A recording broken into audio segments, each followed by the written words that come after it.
Hey guys, quick video. I kind of want to address this video to Kaci Hickox.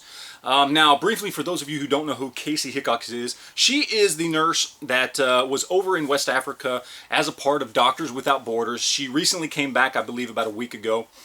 She flew into New Jersey there because Governor Chris Christie had enacted some quarantine laws and stipulations for people coming in from that part of the country or that part of the world. She was asked to go into quarantine for 21 days. Of course, she called a lawyer. She called the media. She started making a big deal about it and said, no, I want to go home. Well, eventually they let her go home. They said, but you need to go home to Maine, where she's from. And of course she did. She got out of New Jersey and she went to Maine. And immediately the state government there said, we'd like you to stay in your home. We'd like you to self-quarantine. Stay in your home, stay away from other people, and ride out the rest of the 21 days, which would be about another 2 weeks. And I believe she just arrived home within the last couple days. Well, of course, today the big news is that she was seen riding around the neighborhood with her boyfriend on a bicycle.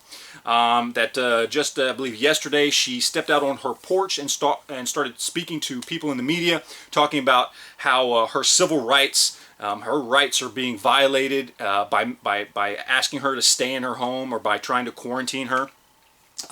So I kind of want to put this information out there so you guys can know what's going on, but I want to address Kaci Hickox herself. She'll probably never see this video, but if she does, I want to address you.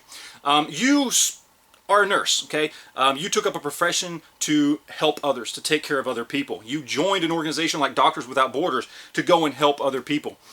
And yet the one thing that you're being asked to do in the name of trying to prevent a horribly communicable disease from spreading here is to simply stay in your house for a little while, make sure you don't have anything, which you probably don't, and then you can go about your life. I'll be the first to admit, chances are you probably don't have Ebola. You probably didn't contract it.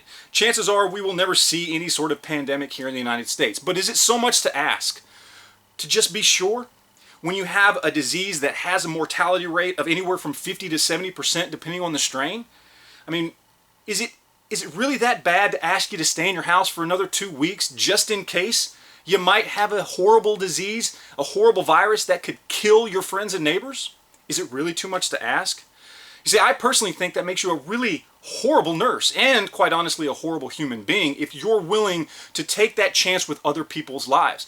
If I was returning from West Africa, I certainly would expect that I would be asked to quarantine myself before I came into contact with those people around me, especially my loved ones.